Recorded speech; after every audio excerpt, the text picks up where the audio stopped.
Railway भर्ती board ने rail मंत्रालय के अधीन रेलवे सुरक्षा बल यानी आरपीएफ में कांस्टेबल एग्जीक्यूटिव और सब इंस्पेक्टर एग्जीक्यूटिव के कुल 4,660 पदों पर भर्ती के लिए निर्धारित आवेदन तिथियों को आगे बढ़ा दिया है। बोर्ड द्वारा जारी नोटिस के अनुसार रेलवे सुरक्षा बल की इस भर्ती के लिए उम्मीदवार अब आवेदन शुल्क का भुगतान 18 मई से 20 मई के बीच कर सकेंगे।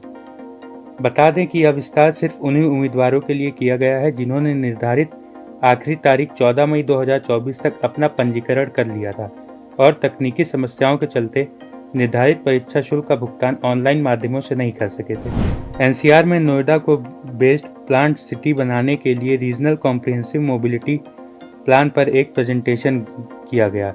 यह प्रेजेंटेशन यूएमटीसी ने किया, जो इस शहर के 27 लाख लोगों को जाम मुक्त ट्रांसपोर्ट सिस्टम देने के उद्देश्य के लिए था। इस इंटरनल मोबिलिटी प्लान को इस तरह से डिज़ाइन किया जाएगा ताकि लोगों को लोकल ट्रांसपोर्ट के साथ गाजियाबाद, दिल्ली, हापुड़, बुलंदशहर के लोगों को भी बेहतर कनेक्टिविटी मिले।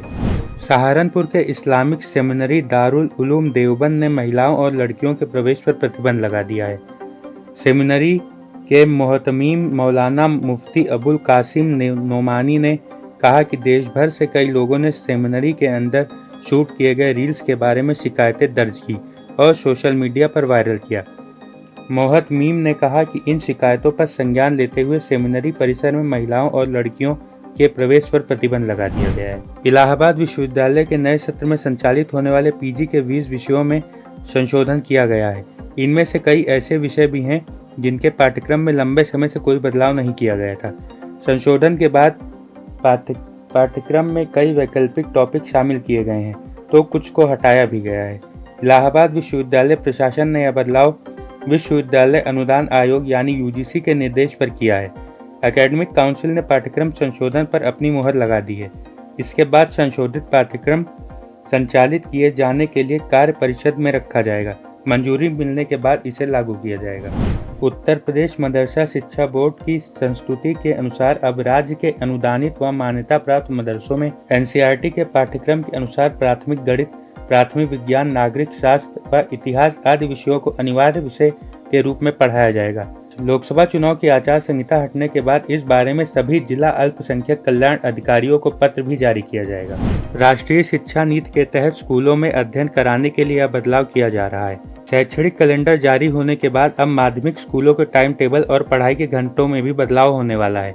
यह बदलाव राष्ट्रीय शिक्षा नीति के तहत स्कूलों में अध्ययन कराने के लिए किया जाएगा। अब तक विद्यालयों में 1100 घंटे ही शिक्षण होता रहा है, जबकि अब सभी राजकीय, एडेड और वित्तविहीन विद्यालयों में अब साल में 1200 घंटे की पढ़ाई कराई जाएगी।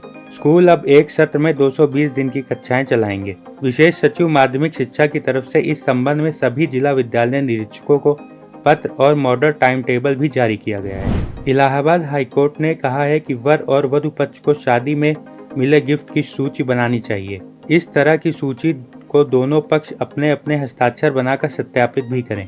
इससे दहेज संबंधित विवादों के निपटारे में आसानी होगी। कोर्ट ने राज्य सरकार से भी जानकारी मांगी है कि क्या सरकार ने दहेज प्रतिषेध अधिनियम के तहत कोई नियम बनाया है। यदि नहीं बनाया तो इस पर विचार करें।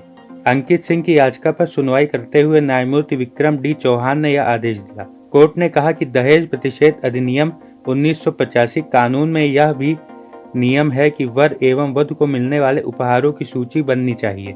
इससे यह स्पष्ट होगा कि क्या क्या मिला था। एस्ट्राजेनेका ऑक्सफोर्ड की कोविड-19 वैक्सीन कोविशील्ड के संभावित दुष्प्रभावों की रिपोर्ट के बीच कोवैक्सीन बनाने वाली भारतीय बायोटेक ने पिछले दिनों एक बयान जारी कर कहा था कि उसके वैक्सीन के सुरक्षा रिकॉर्ड शानदार रहे हैं। कंपनी ने कहा था कि उसकी वैक्सीन से खून के थक्के, प्लेटलेट की कमी जैसे दुष्प्रभाव सामने नहीं आए हैं। लेकिन बनारस हिंदू यूनिवर्सिटी के शोधकर्ताओं ने दावा किया है कि कोवैक्सीन लेने वाले 30% लोगों को कई गंभीर बीमारियों का सामना करना पड़ रहा है। स्टडी रिपोर्ट में कहा गया है कि अध्ययन के लिए चुने गए 926 प्रतिभागियों में से लगभग 1/3 लोगों में ऊपरी सांस की नली में वायरल संक्रमण सबसे आम और बड़ी शिकायत है। कोर्ट में मुकदमों की पैरवी के लिए केजीएमयू प्रशासन अब अपनी मर्जी से प्राइवेट वकील हायर नहीं कर सकेगा। किसी भी मुकदमे की पैरवी संस्थान के पैनल में शामिल वकीलों से ही करवानी होगी। इसे लेकर चिकित्सा शिक्षा विभाग की तरफ से केजीएमयू के रजिस्ट्रार को पत्र भेजा गया है। इसमें कहा गया है कि अगर संस्थान किसी मुकदमे की प्राइवेट वकील से पैरवी करवाना चाहता है तो पहले महाअधिवक्ता से अनुमति लेनी होगी। प्राइवेट वकीलों को करोड़ों के भुगतान की शिकायत शासन तक पहुंचने के बाद यह आदेश जारी किया गया है। देश के सबसे प्रदूषित 131 शहरों की वायु गुणवत्ता में सर्वाधिक सुधार कानपुर में हुआ है। गुरुवार को केंद्रीय प्रदूषण नियंत्रण बोर्ड की ओर से पोर्टल प्राण में जारी की गई तिमाही जनवरी से मार्च रैंकिंग में कानपुर 100 में से 87 अंक पाकर पहले स्थान पर है। 85 अंकों के साथ महाराष्ट्र का शहर ठाणे दूसरे और इतने ही अंकों के साथ दिल्ली तीसरे नंबर पर है। 83 अंकों के साथ कोलकाता चौथे और 51 अंकों के साथ गाजियाबाद 5वें नंबर पर। तो आज के लिए बस इतना ही। हम फिर मिलेंगे एक और नई जानकारी के साथ। तब तक के लिए मुझे दीजिए इजाजत। नमस्कार।